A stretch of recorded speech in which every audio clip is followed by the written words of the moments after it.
Kestrel on the Air presents As You Like It, performed by Baltimore Shakespeare Factory. As I remember, Adam, it was bequeathed me by will but a poor 1,000 crowns, and my brother charged to breed me well. And there begins my sadness. My brother James, he keeps at school. For my part, here at home unkept. He bars me, the place of a brother, mines my gentility with my education. The spirit of my father, which I think is within me, begins to mutiny against this servitude. Yonder comes my master, your brother. Go apart, Adam, and thou shalt hear how he will shake me up. Now, sir, what make you here? Nothing. I am not taught to make anything. What mar you then, sir? Marry, sir, I am helping you to mar that which God made, a poor brother of yours, with idleness. Know you where you are, sir?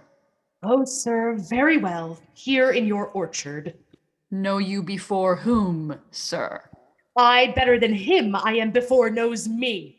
The courtesy of nations allows you my better, but the same tradition takes not away my blood. I have as much of my father in me as you. What, boy? Wilt thou lay hands on me, villain? I am the youngest son of Sir Roland de Boys, and he is thrice a villain that says such a father begot villains. Sweet masters, be patient. Let me go, I say. I will not till I please. My father charged you in his will to give me good education. You have trained me like a peasant, and I will no longer endure it.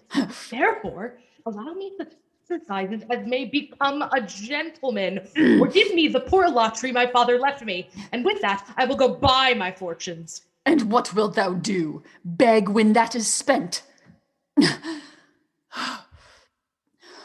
Well, sir, I will not long be troubled with you. You shall have some part of your will. I pray you leave me. Get you with him, you old dog. His old dog my reward. Most true, I have lost my teeth in your service. Is it even so? I will physic your rankness, and yet give no 1,000 crowns neither. Holla, Dennis! Calls your worship? Was not Charles, the Duke's wrestler, here to speak with me? So please you, he is here at the door. Call him in. Good morrow to your worship. Good, Monsieur Charles. What's the new news at the new court? There's no news but the old news. That is, the old Duke is banished by his younger brother, the new Duke. Can you tell if Rosaline, the Duke's daughter, be banished with her father? Oh no, for the new Duke's daughter, her cousin, being ever from their cradles bred together, is at the court, no less beloved of her uncle than his own daughter. Where will the old Duke live? They say he is already in the forest of Arden, and many merry men with him. They say more young gentlemen flock to him every day, and fleet the time as they did in the golden world. So, you wrestle tomorrow before the new Duke? Marry do I, sir. But I have learned that your younger brother Orlando hath a disposition to come in against me to try a fall. He is but young and tender, and therefore out of my love to you, I came hither to acquaint you withal, that either you might stay him from his intendment, or brook such disgrace well as he shall run into. Charles, I thank thee for thy love to me, which I will most kindly requite. I'll tell thee, Charles, he will practice against thee by poison or some treacherous device. My brother is full of ambition, a secret and villainous contriver. I had as lief thou did break his neck as his finger. If he come tomorrow, I'll give him his payment. And so God keep your worship. Farewell, good Charles. Now will I stir this gamester, for my soul hates nothing more than he. Yet he's gentle, of all sorts enchantingly beloved, and especially of my own people. Indeed, so much that I am altogether misprized. But it shall not be so long. I pray thee, Rosaline, sweet my coz, be merry. Dear Celia, unless you could teach me to forget a banished father, I show more mirth than I am mistress of. You know my father hath no child but I, and truly when he dies thou shalt be his heir. For what he hath taken away from thy father, I will render thee again. Therefore, my sweet Rose, be merry. From henceforth I will, coz, and devise sports. Let me see, what think you of falling in love? Marry, I prithee do, to make sport withal. But love no man in good earnest. What shall be our sport, then? Let us sit and mock fortune from her wheel, that her gifts to women may henceforth be bestowed equally. For those that she makes fair, she scarce makes honest, and those that she makes honest, she makes very ill-favoredly. Now thou goest from fortune's office to nature's. Hath not fortune sent in this fool to cut off the argument? The dullness of the fool is the whetstone of the wits. How now, wit, whither wander you? Mistress, you must come away to your father. Were you made the messenger? No, by mine honor, but I was bid to come for you. Ay, marry, now unmuzzle your wisdom. The more pity that fools may not speak wisely what wise men do foolishly. Thou sayest true, for since the little wit that fools have was silenced, the little foolery that wise men have makes a great show. Here comes Monsieur Lebeau. Bonjour, Monsieur Lebeau, what's the news? Fair princess, you have lost much good sport. Sport? Of what color? What color, madam? How shall I answer you? As wit and fortune will. Or as the destinies decree. You amaze me, ladies. I would have told you of good wrestling, which you have lost the sight of. Yet tell us the manner of this wrestling. I will tell you the beginning, and if it please your ladyships, you may see the end. Well, the beginning that is dead and buried. There comes an old man and his 3 sons, of excellent growth and presence. The eldest wrestled with Charles, the Duke's wrestler. In a moment threw him and broke 3 ribs. So he served the second, and so the third. Yonder they lie, their poor father making such pitiful dole over them that all the beholders take his part with weeping. Alas! But what is the sport, monsieur, that the ladies have lost? Why, this that I speak of. It is the first time that ever I heard the breaking of ribs was sport for ladies. Or I promise thee. Shall we see this wrestling, cousin? You must if you stay here. 'Tis the place appointed. Yonder sure they are coming. Let us stay and see it. Is yonder the man? Alas, he is too young, yet he looks successfully. How now, daughter and cousin? Are you crept hither to see the wrestling? Ay, my liege, so please you. You will take little delight in it, I can tell you. In pity of the challenger's youth, I would fain dissuade him. Speak to him, ladies. See if he will be entreated. Call him hither, good Monsieur Lebeau. Monsieur the challenger, the princess calls for you. I attend them with all respect and duty. Young man, have you challenged Charles the wrestler? I come but as others do, to try with him the strength of my youth. Young gentlemen, your spirits are too bold for your years. We pray you for your own sake to give over this attempt. Do, young sir. Your reputation shall not therefore be misprized. Let your gentle wishes go with me to my trial, wherein if I be killed, I shall do the world no injury, for it may be better supplied when I have made it empty. The little strength I have, I would it were with you. And mine to eke out hers. Come! Where is this young gallant that is so desirous to lie with his mother earth? Ready, sir? You shall try but one fall. You mean to mock me? Come your ways. Oh, excellent young man! No more! No more! How dost thou, Charles? He cannot speak, my lord. Bear him away. What is thy name, young man? Orlando, my liege, the youngest son of Sir Roland de Boys. The world esteemed thy father honourable, but I did find him still mine enemy. But fare thee well, thou art a gallant youth. I would thou hadst told me of another father. Were I my father, coz, would I do this? My father loved Sir Roland as his soul. I should have given him tears unto entreaties ere he would thus have ventured. Gentle cousin, let us go thank him. Sir, you've well deserved. If you do keep your promises in love, your mistress shall be happy. Gentlemen, wear this for me, one that could give more, but that her hand lacks means. Shall we go, coz? Aye, fare you well, fair gentlemen.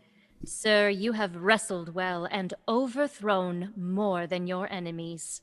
Will you go, coz? What passion hangs these weights upon my tongue? Oh, poor Orlando, thou art overthrown. Good sir, I do counsel you to leave this place. You have deserved high commendation and love, yet now the Duke misprizes all you've done. I thank you, sir, and pray you, tell me this. Which of the two was daughter of the Duke that here was at the wrestling? The taller. The other is daughter to the banished Duke, and here detained by her usurping uncle. I can tell you that of late this Duke hath ta'en displeasure against his gentle niece. I rest much bounden to you, fare you well. Thus must I from the smoke unto the smother, from tyrant Duke unto a tyrant brother.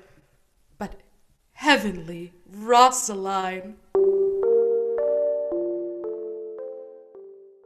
Why, cousin, why, Rosaline? Cupid have mercy, not a word. Not one to throw at a dog. Oh, how full of briars is this working day world.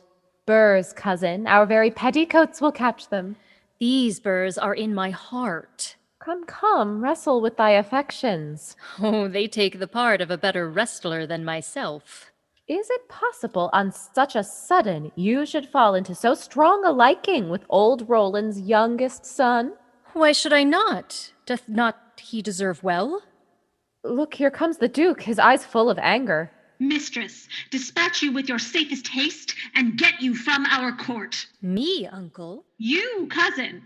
Within these 10 days, if that thou beest found so near our public court as 20 miles, thou diest for it. I do beseech your grace, let me the knowledge of my fault bear with me. Never so much as in a thought unborn would I offend your highness. Thus say all traitors. Let it suffice thee that I trust thee not. Yet your mistrust cannot make me a traitor. Thou art thy father's daughter. That's enough. Treason is not inherited, my lord. What's that to me? My father was no traitor. Dear sovereign, hear me speak. Firm and irrevocable is my doom, which I have passed upon her. She is banished. Pronounce that sentence then on me, my liege. If she be a traitor, why, so am I. You are a fool. You, niece, provide yourself. If you outstay the time, upon my word, you die. Oh, my poor Rosalind, whither wilt thou go? I charge thee, be not thou more grieved than I am. I have more cause. Thou hast not, cousin. Prithee be cheerful. Know'st thou not the Duke hath banished me, his daughter? That he hath not. No? Shall we be sundered? Shall we part, sweet girl? No. Therefore devise with me how we may fly, and what to bear with us. For by heaven, say what thou canst, I'll go along with thee. Why, whither shall we go? To seek my uncle in the forest of Arden. Alas, what danger will it be to us? Beauty provoketh thieves sooner than gold. I'll put myself in poor and mean attire, and with a kind of umber smirch my face. The like do you, so shall we pass along, and never stir assailants. Were it not better that I did suit me all points like a man, a boar spear in hand, and a martial outside, as many other mannish cowards have that do outface it with their semblances? What shall I call thee when thou art a man? No worse a name than Jove's own page, Ganimede. But what will you be called? Something that hath a reference to my state. No longer Celia, but aliena. But cousin, what if we essayed to steal the clownish fool out of your father's court? Would he not be a comfort to our travel? He'll go along o'er the wide world with me. Leave me alone to woo him. Let's away and hide us from pursuit that will be made after my flight. Now go we in content to liberty, and not to banishment. Now my co-mates and brothers in exile, hath not old custom made this life more sweet, more free from peril than the envious court? Here feel we not the season's difference, as the icy fang of the winter's wind, which when it bites my body I smile and say, sweet are the uses of adversity, which like the toad, ugly and venomous, wears yet a precious jewel in his head.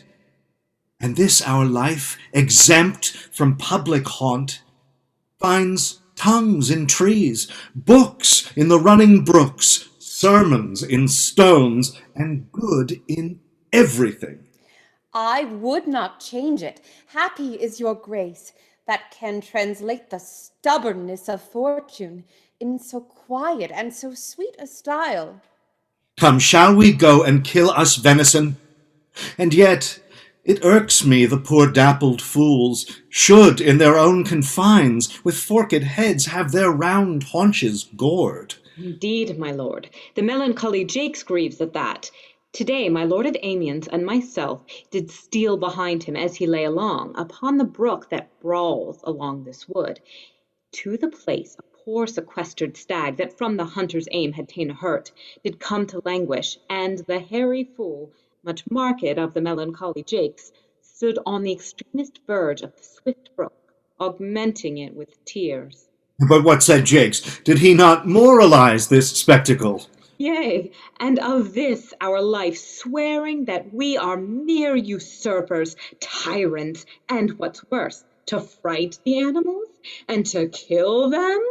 Did you leave him in this contemplation? We did, my lord, weeping and commenting upon the sobbing deer. Show me the place. I love to cope him in these sullen fits, for then he is full of matter.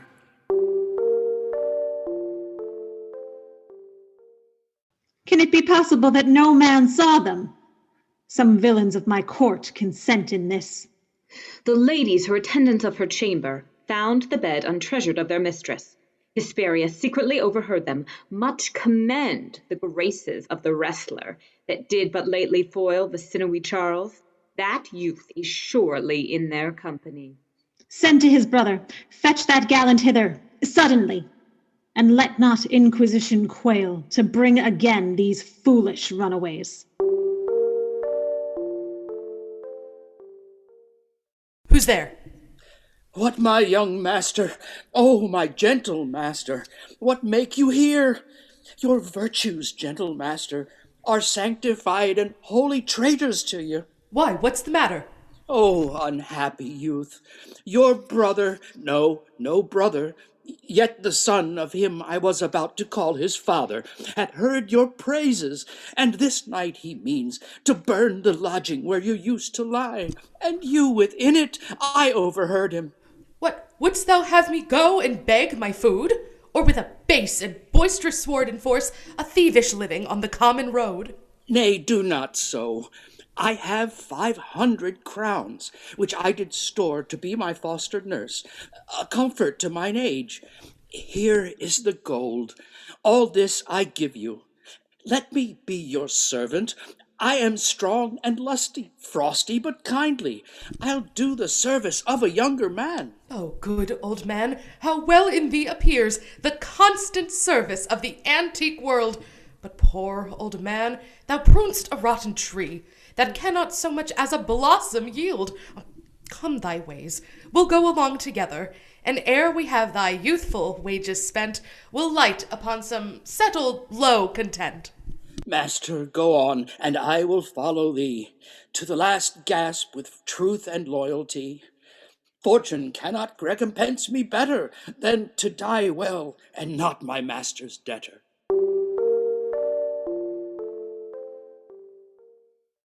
Not see him since? Sir, that cannot be. Seek him with candle, bring him dead or living, within this 12-month, or turn thou no more to seek a living in our territory. Oh, that your highness knew my heart in this. I never loved my brother in my life. More villain thou.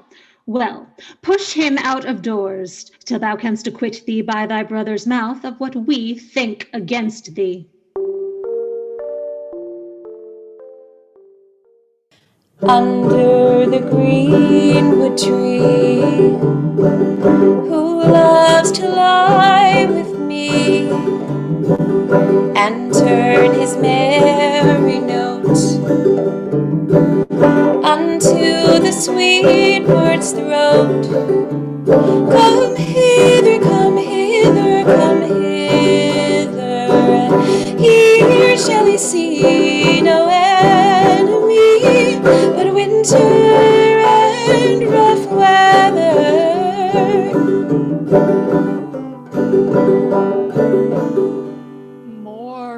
More, I prithee, more. It will make you melancholy, Monsieur Jakes. I can suck melancholy out of a song as a weasel sucks eggs. More, I prithee, more. My voice is ragged. I know I cannot please you. I do not desire you to please me. I do desire you to sing. Come, warble, come. Who doth ambition shun and loves to live in the sun, seeking the food he eats and pleased with what he gets. Come hither, come hither, come hither. Here shall he see no enemy, but winter and rough weather. I'll give you a verse to this note I made yesterday. Thus it goes. If it do come to pass that any man turn ass, leaving his wealth and ease, a stubborn will to please, Duke Dame, Duke Dame, Duke Dame, here shall he see gross fools as he, and if he will come to me. What's that, Duke Dame? 'Tis a Greek invocation to call fools into a circle. I'll go sleep if I can. If I cannot, I'll rail against all the firstborn of Egypt. And I'll go seek the Duke. His banquet is prepared.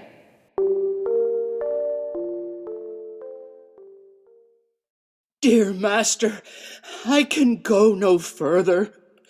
Oh, I die for food. Farewell, kind master. Why, how now, Adam? If this uncouth force yield anything savage, I'll either be food for't or bring't for food to thee. And if I bring thee not something to eat, I'll give thee leave to die. Come, I will bear thee to some shelter. I' faith, thou shalt not die for lack of a dinner. Cheerily, good Adam.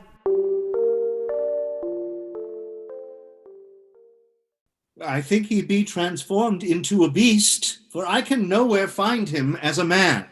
My lord, he is but even now gone hence. Here was he merry, hearing of a song. Go seek him. Tell him I would speak with him. He saves my labor by his own approach. Why, how now, monsieur? What a life is this, that your poor friends must woo your company? A fool, a fool! I met a fool in the forest who laid him down and basked him in the sun and railed on Lady Fortune in good set terms. And then he drew a dial from his poke. Says very wisely, it is 10 o'clock. 'Tis but an hour ago since it was 9, and after 1 hour more 'twill be 11. And so from hour to hour we ripe, and then from hour to hour we rot, and thereby hangs a tale. O noble fool! O worthy fool! Motley's the only wear. What fool is this? A worthy fool, one that hath been a courtier, and in his brain he hath strange places crammed with observation. Oh, that I were a fool! Invest me in my motley, give me leave to speak my mind, and I will through and through cleanse the foul body of the infected world. Fie on thee! I can tell what thou wouldst do, for thou thyself hast been a libertine. What, for a counter would I do but good? But who comes here? Forbear and eat no more. Thus boldened, man, by thy distress, or just a rude despiser of good manners? You touched my vein at first. The thorny point of bare distress have ta'en from me the show of smooth civility. What would you have? I almost die for food, and let me have it. Sit down and feed, and welcome to our table. Speak you so gently? Pardon me, I pray you. I thought that all things had been savage here. True is it that we have seen better days. But take upon command what help we have, that to your wanting may be ministered. But forbear a while. There is an old poor man, who after me hath many a weary step limped in pure love. Till he be first sufficed, I will not touch a bite. Go find him out, and we will nothing waste till you return. I thank ye, and be blessed for your good comfort. Thou seest we are not all alone unhappy. This wide and universal theatre presents more woeful pageants than the scene wherein we play in. All the world's a stage, and all the men and women merely players. And one man in his time plays many parts, his acts being 7 ages. At first the infant, mewling and puking in the nurse's arms. Then the whining schoolboy, creeping like snail unwillingly to school. And then the lover, sighing like furnace with a woeful ballad made to his mistress' eyebrow. Then a soldier, full of strange oaths and bearded like the pard, seeking the bubble reputation even in the cannon's mouth. And then the justice, in fair round belly with good capon lined, full of wise saws and modern instances. And so he plays his part.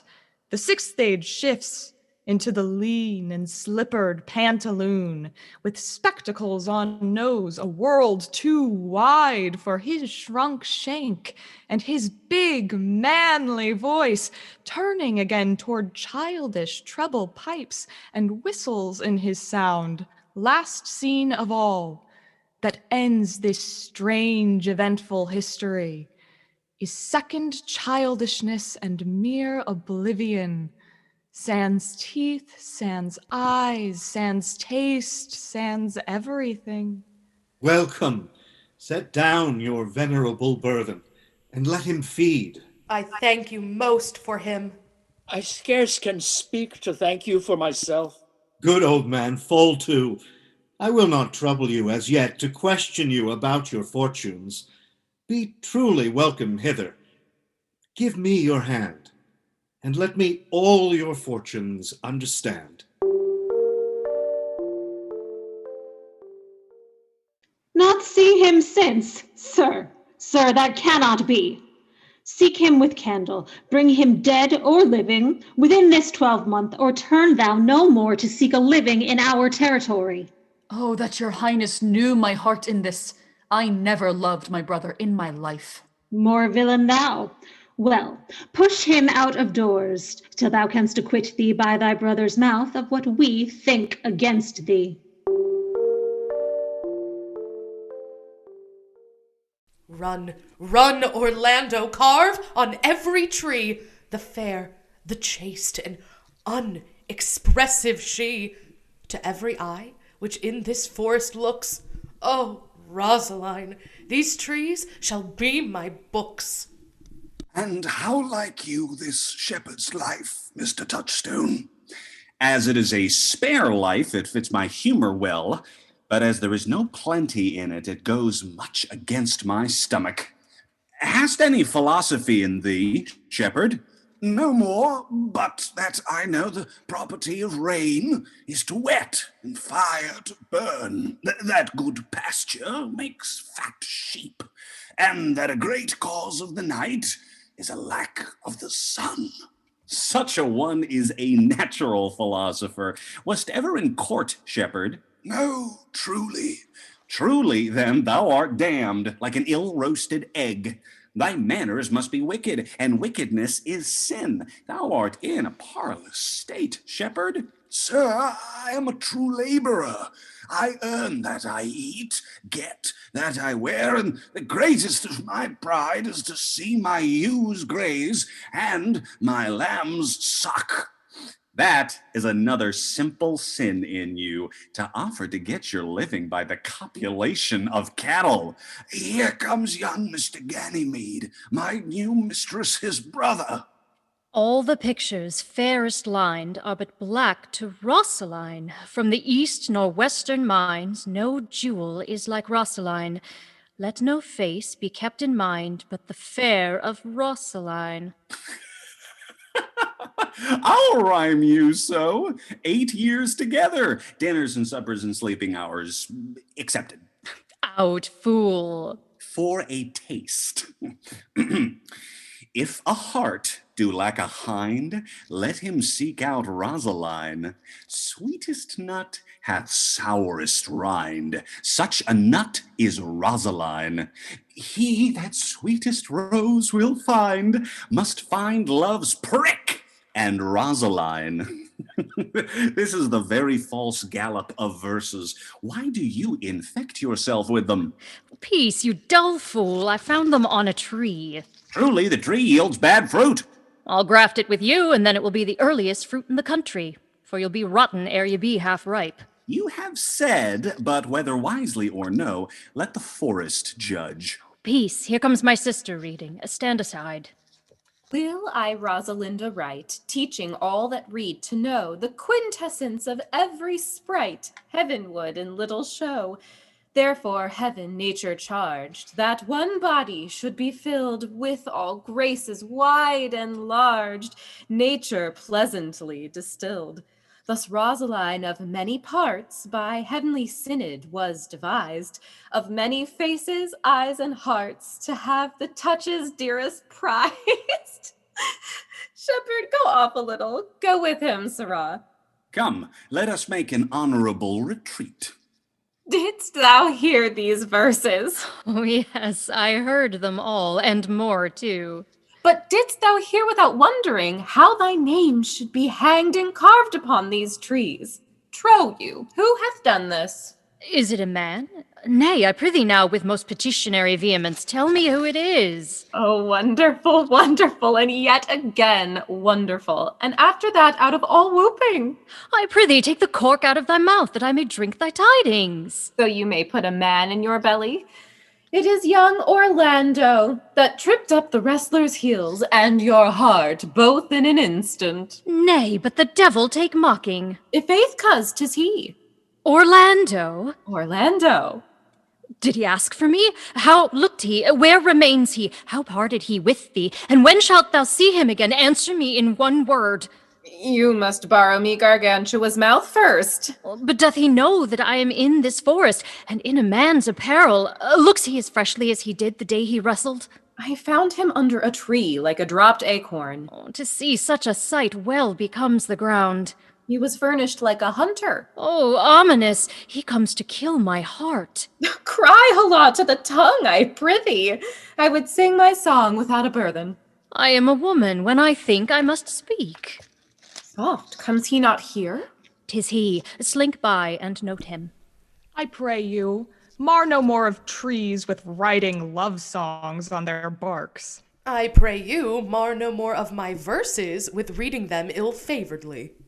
Rosaline is your love's name? Yes, just. I do not like her name. There was no thought of pleasing you when she was christened. You have a nimble wit. Sit down with me, and we two will rail against our mistress, the world. I will chide no breather in the world but myself. By my troth, I was seeking for a fool when I found you. He is drowned in the brook. Look but in, and you shall see him. I'll tarry no longer with you. Farewell, good Signor Love. Adieu, good Monsieur Melancholy. I will speak to him like a saucy lackey, and under that habit play the knave with him. I pray you, what is't o'clock? You should ask me what time of day. There's no clock in the forest. Then there is no true lover in the forest, else sighing every minute and groaning every hour would detect the lazy foot of time. And why not the swift foot of time? Time travels in diverse paces with diverse persons. I'll tell you who time ambles withal, who time trots withal, and who time gallops withal. I prithee, who does he trot withal? Marry, he trots hard with a young maid between the contract of her marriage and the day it is solemnized. Who ambles time withal? With a priest that lacks Latin, and a rich man that hath not the gout. The one sleeps easily, lacking the burthen of learning. The other feels no pain, knowing no tedious penury. These time ambles withal. Who doth he gallop withal? With a thief to the gallows, for though he go as softly as foot can fall, he thinks himself too soon there. Where dwell you, pretty youth? With this shepherdess, my sister, here in the skirts of the forest, like fringe upon a petticoat. Are you native of this place? Your accent is something finer than one could purchase in so removed a dwelling. Indeed, an old religious uncle of mine taught me to speak, one that knew courtship too well. And I thank God I am not a woman to be touched with the many giddy offences he hath generally taxed their whole sex withal. Can you remember any of the principal evils that he laid to the charge of women? I prithee, recount some of them. No, I will not cast away my physic, but on those that are sick. There is a man haunts the forest that abuses our young plants with carving Rosaline on their barks. I would give him some good counsel, for he seems to have the quotidian of love upon him. I am he that is so love-shaked. I pray you, tell me your remedy. There is none of my uncle's marks upon you. He taught me how to know a man in love. What were his marks? A lean cheek, which you have not. A blue eye sunken, which you have not. A beard neglected, which you have not. Then your sleeve unbuttoned and your shoe untied, demonstrating a careless desolation. But you are no such man. Fair youth, I would I could make thee believe I love. But in good sooth are you he that hangs the verses on the trees, wherein Rosaline is so admired. I swear to thee, youth, by the white hand of Rosaline, I am that he, that unfortunate he. Love is merely a madness, yet I profess curing it by counsel. Did you ever cure any so? Yes, one, and in this manner. To imagine me his mistress, and I set him every day to woo me. At which time would I, being but a moonish youth, be effeminate, changeable, proud, fantastical, full of tears, full of smiles, weep for him, then spit at him, and thereby I drave this suitor from his mad humour of love to a living humour of madness, to forswear the full stream of the world, and live in a nook monastic. And thus I cured him. I will not be cured, youth. I can cure you, if you would but call me Rosaline, and come every day to my cote, and woo me. Now, by the faith of my love, I will. Tell me where it is. Go with me, and I'll show it you. And you must tell me where in the forest you live. Will you go? With all my heart, good youth. Nay, you must call me Rosaline. Come, sister, will you go? Come apace, good Audrey. Am I the man yet? Do my simple features content you? Your features, Lord warrant us, what features? I am here with thy goats, as the honest poet Ovid was among the Goths. Oh, knowledge ill inhabited, worse than Jove in a thatched house. Truly, I would the gods had made thee poetical. I do not know what poetical is. Is it honest in word and deed? No, truly, for the truest poetry is the most feigning. Would you not have me honest? No, truly, for honesty coupled to beauty is to have honey a sauce to sugar. A material fool. Well, I am not fair, and therefore I pray the gods make me honest. Well, be it as it may be, I will marry thee. And to that end, Sir Oliver Martext, the vicar of the next village, hath promised to meet me in this place of the forest, and to couple us. I would fain see this meeting. Well, the gods give us joy. Amen. But what though? A man may stagger in this attempt, for here we have no temple but the wood, no assembly but horn beasts. Sir Oliver Martext, you are well met. Will you dispatch us here, or shall we go to your chapel? Is there none here to give the woman? I will not take her on gift of any man. Proceed, proceed. I'll give her. As the falcon hath her bells, so man hath his desires. And as pigeons bill, so wedlock would be nibbling. And will you be married under a bush like a beggar? Get you a good priest. This fellow will but join you as they join wainscot. Then one of you will prove a shrunk panel, and like green timber, warp. Go thou with me, and let me counsel thee. Come, sweet Audrey, we must be married, or we must live in bawdry. Farewell, good Sir Oliver. 'Tis no matter. Ne'er a fantastical knave shall flout me out of my calling. Never talk to me, I will weep. Do, I prithee, but yet have the grace to consider that tears do not become a man. But why did he swear he would come this morning, and comes not? Nay, certainly, there is no truth in him. Do you think so? Not true in love. You have heard him swear downright he was. Was is not is. The oath of lover is no stronger than the word of a tapster. He attends here the Duke, your father. I met the Duke yesterday. He asked me of what parentage I was. I told him of as good as he, so he laughed and let me go. But what talk we of fathers when there is such a man as Orlando? Oh, that's a brave man. He writes brave verses, swears brave oaths, and breaks them bravely. Who comes here? Mistress and master, you have oft inquired after the shepherd that complained of love, who you saw sitting by me on the turf, praising the proud disdainful shepherdess that was his mistress. Well, and what of him?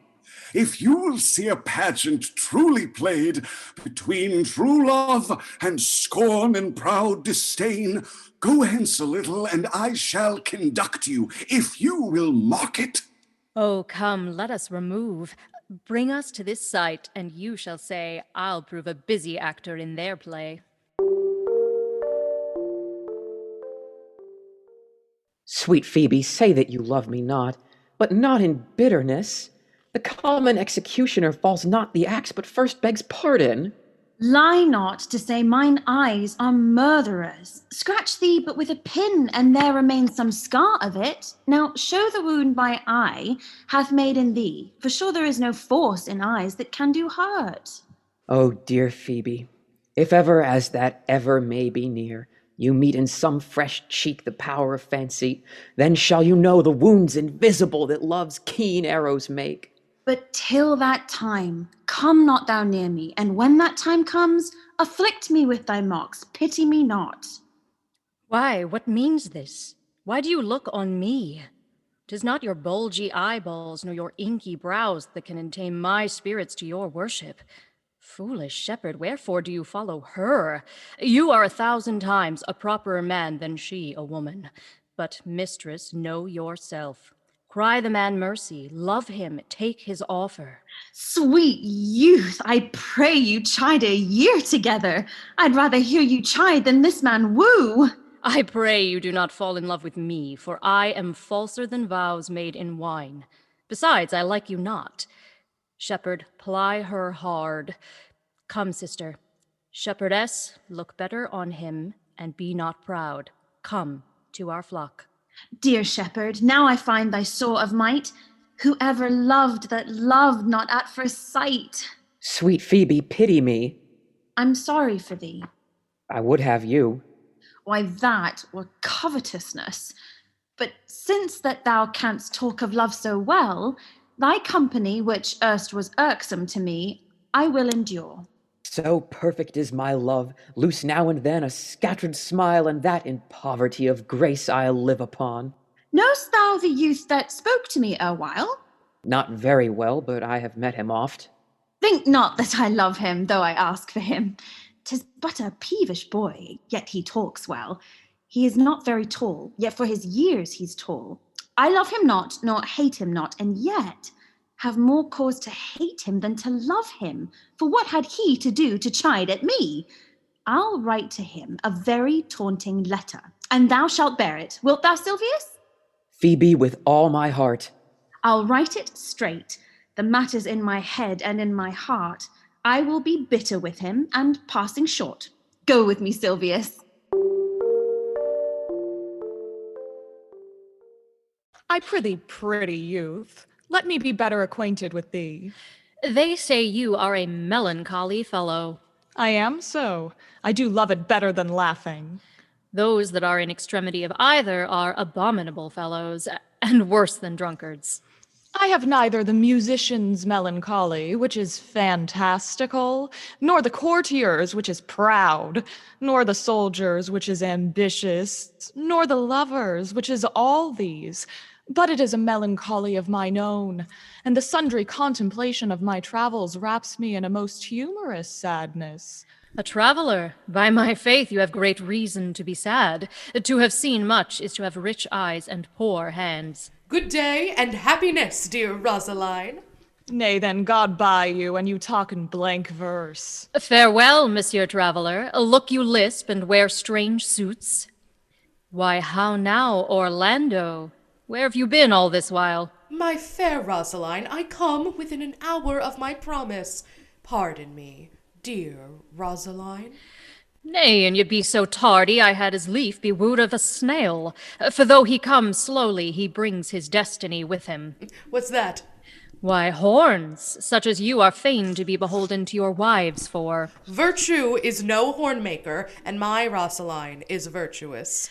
What would you say to me now, and I were your very, very Rosaline? I would kiss before I spoke. Nay, you were better speak first. How if the kiss be denied? Then she puts you to entreaty. Well, in her person, I say I will not have you. Then in mine own person, I die. No, faith, die by attorney.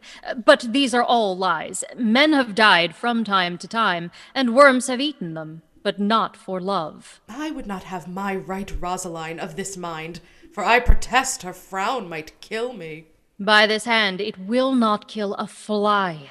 But come, ask me what you will, I will grant it. Then love me, Rosaline.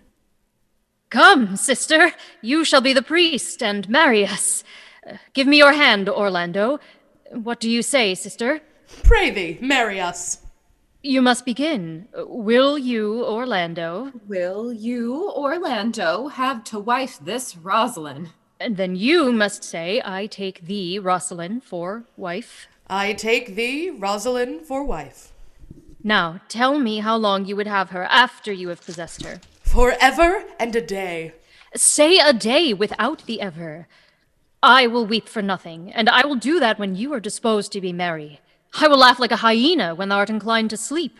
But will my Rosaline do so? By my life, she will do as I do. Oh, but she is wise.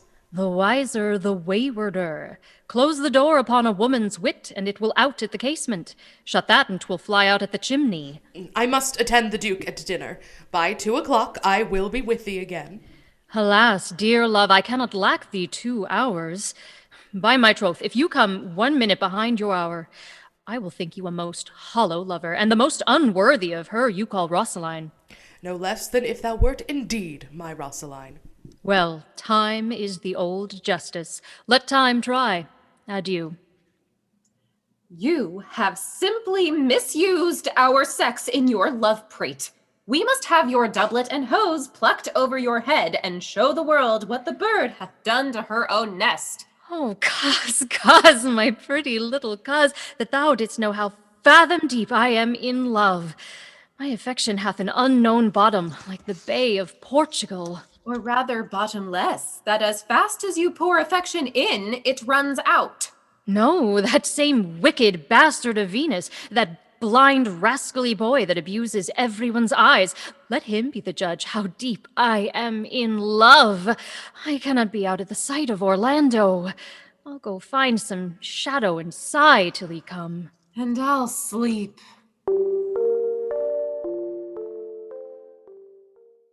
How say you now? Is not past 2:00, and here much Orlando. He hath ta'en his bow and arrows, and is gone forth to sleep.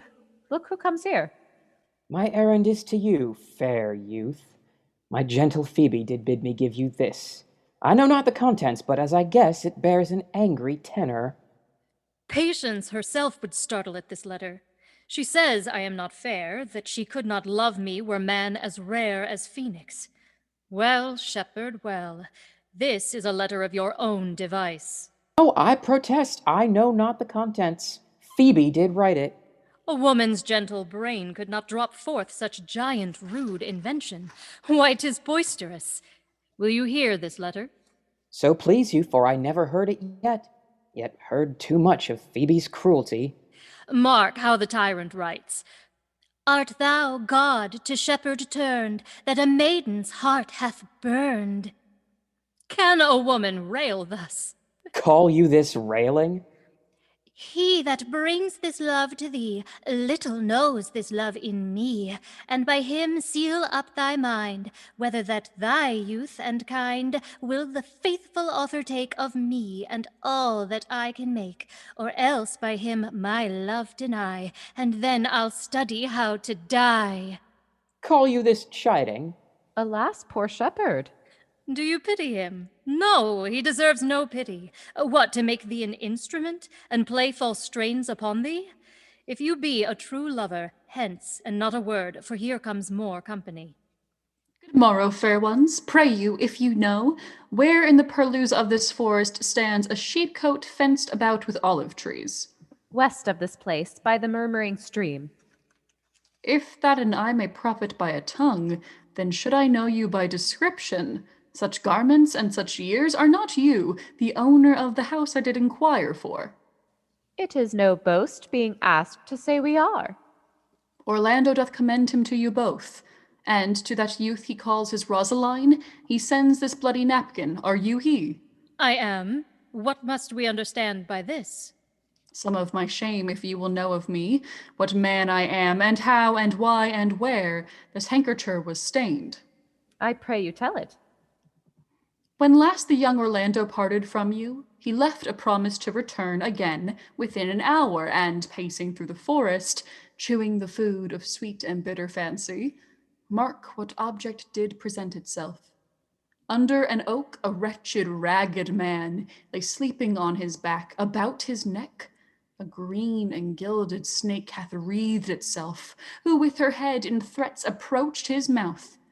Seeing Orlando, it unlinked itself, and with indented glides did slip away into a bush, under which bush's shade a lioness lay couching, with cat-like watch, when that the sleeping man should stir, for 'tis the royal disposition of that beast to prey on nothing that doth seem as dead.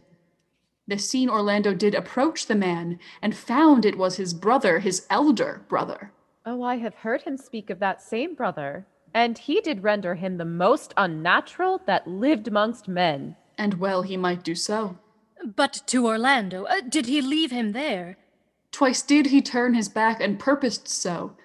But kindness, nobler ever than revenge, made him give battle to the lioness, who quickly fell before him, at which hurtling, from miserable slumber I awaked. Are you his brother? Wast you he rescued?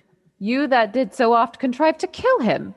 'Twas I, but 'tis not I do not shame to tell you what I was, since my conversion so sweetly tastes being the thing I am. But for the bloody napkin. By and by. In brief, he led me to the gentle Duke, who gave me fresh array and entertainment, committing me unto my brother's love, who led me instantly unto his cave. The lioness had torn some flesh away, which all this while had bled, and now he fainted, and cried in fainting upon Rosaline. Brief, I recovered him, bound up his wound, and after some small space, being strong at heart, he sent me hither to tell this story, that you might excuse his broken promise, and give this napkin unto the shepherd youth that he in sport doth call his Rosaline. Why, how now, Ganymede, sweet Ganymede? Many will swoon when they do look on blood. There is more in it. Cousin Ganymede. Look, he recovers. I would I were at home. We'll lead you thither. I pray you, will you take him by the arm? Be of good cheer, youth. You a man. You lack a man's heart. I do, I confess it. Ah, sirrah, a body would think this was well counterfeited. Hi-ho. Then take a good heart and counterfeit a man. So I do. But i' faith, I should have been a woman. Come, you look paler and paler. Pray you draw homewards. Good sir, go with us? That will I, for I must bear answer back how you excuse my brother, Rosaline. I shall devise something, but I pray you, commend my counterfeiting to him. Will you go?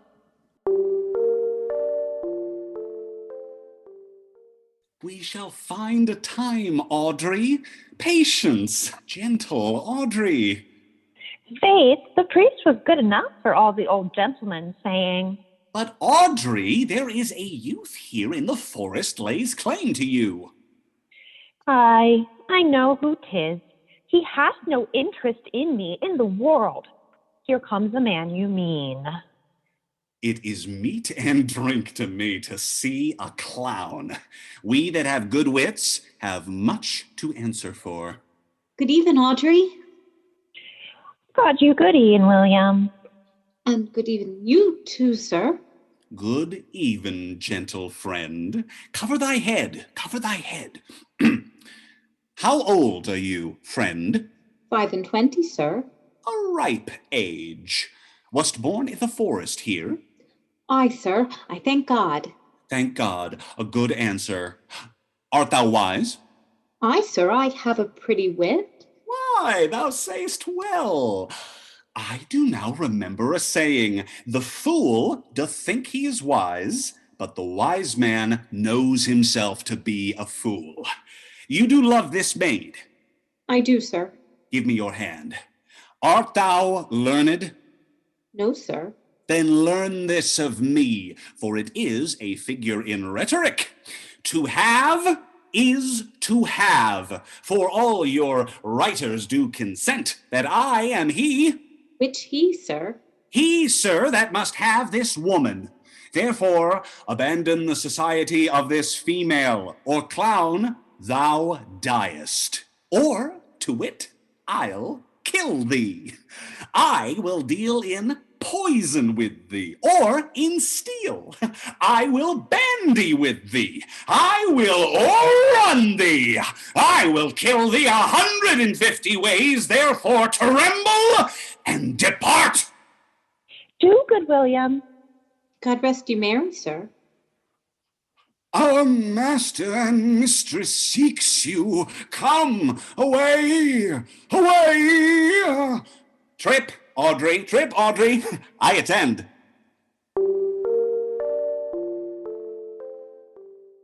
Is't possible that on so little acquaintance you should love her? And loving, woo, and wooing, will you persever to enjoy her? Never call the giddiness of it in question. The small acquaintance, my sudden wooing. But say with me I love Aliena. Say with her that she loves me. And all the revenue that was old Sir Roland's will I estate upon you, and here live and die a shepherd. Let your wedding be tomorrow. Thither will I invite the Duke and all's contented followers.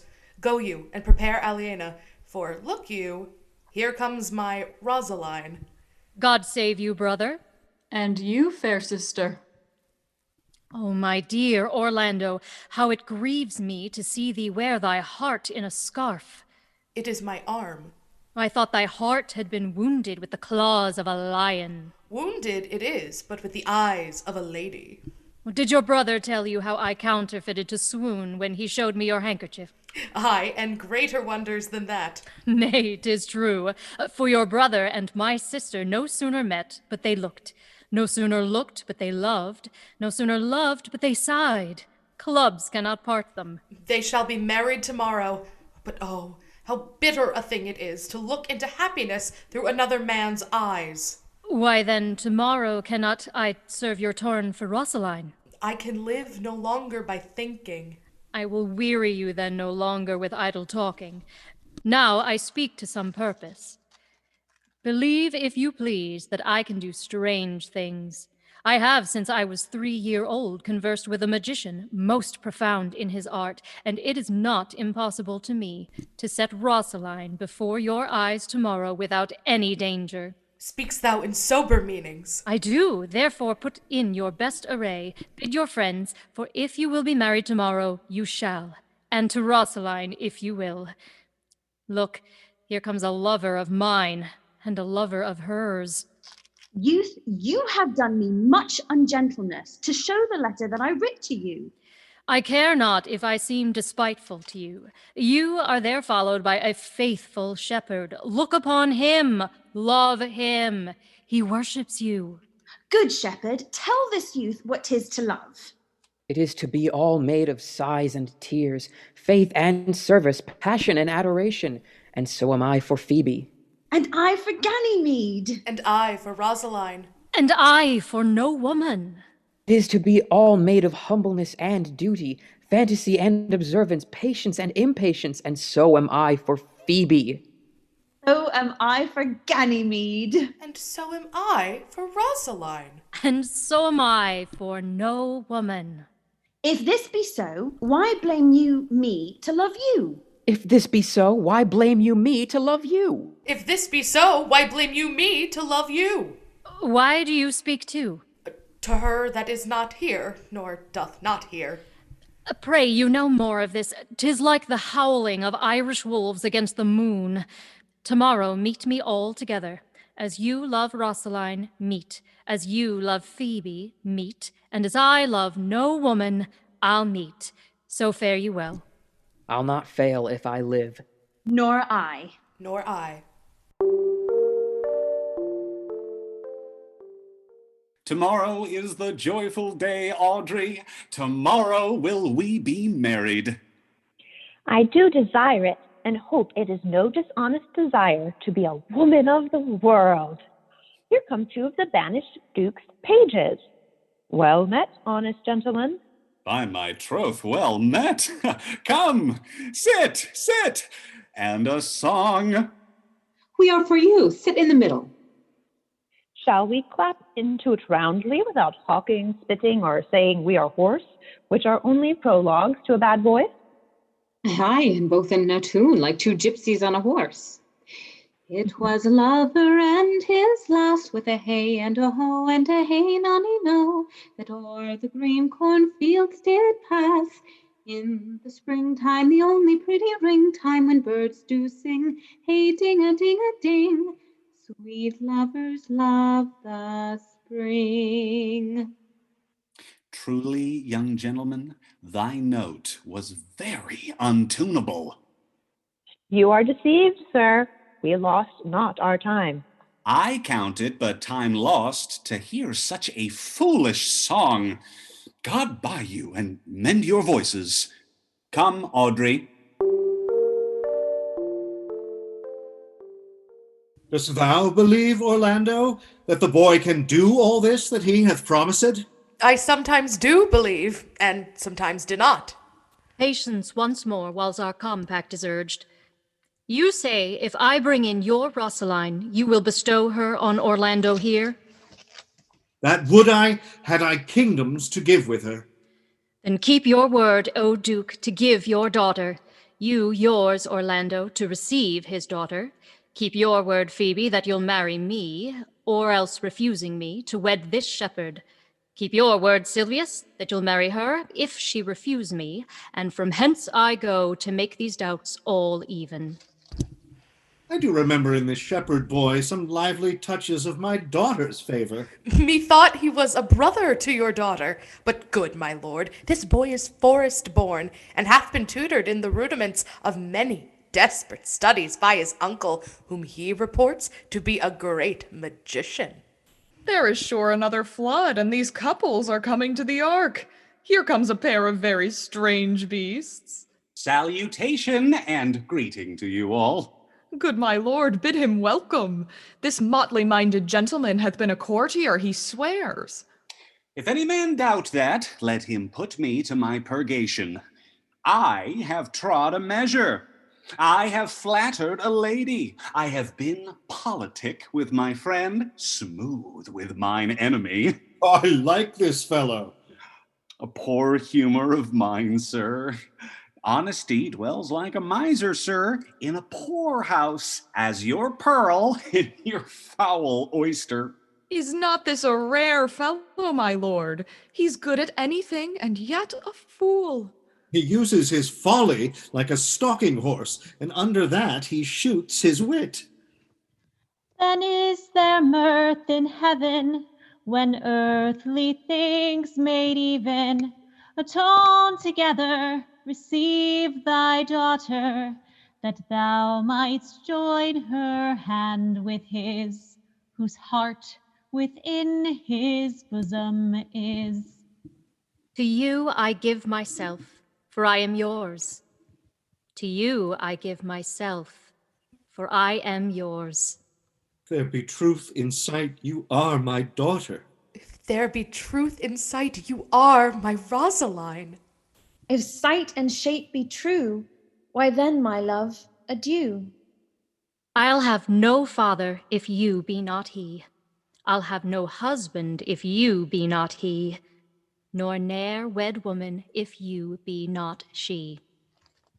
Here is 8 that must take hands to join in Hymen's bands. You and you no cross shall part. You and you are heart in heart. You to his love must accord, or have a woman to your lord. You and you are sure together, as the winter to foul weather. Oh, my dear niece, welcome thou art to me, and daughter, welcome in no less degree. I will not eat my word, now thou art mine. Thy faith my fancy to thee doth combine. Let me have audience for a word or two. I am the second son of old Sir Rowland, that bring these tidings to this fair assembly.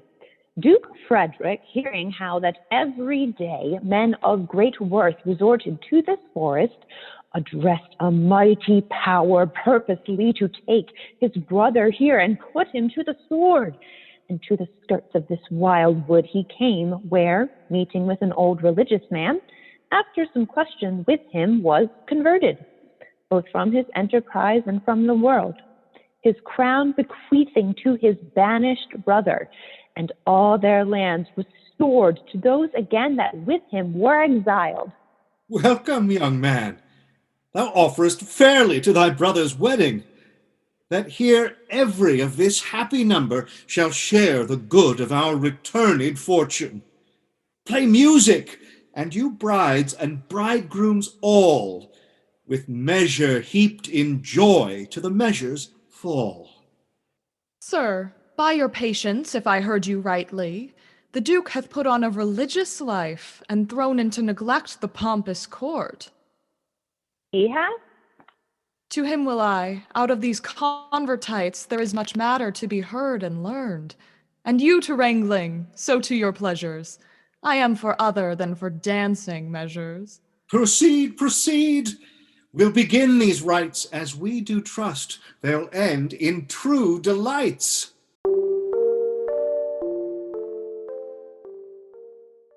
You have just listened to As You Like It, performed by Baltimore Shakespeare Factory. This was Kestrel on the air. On the air. On the air. On the air.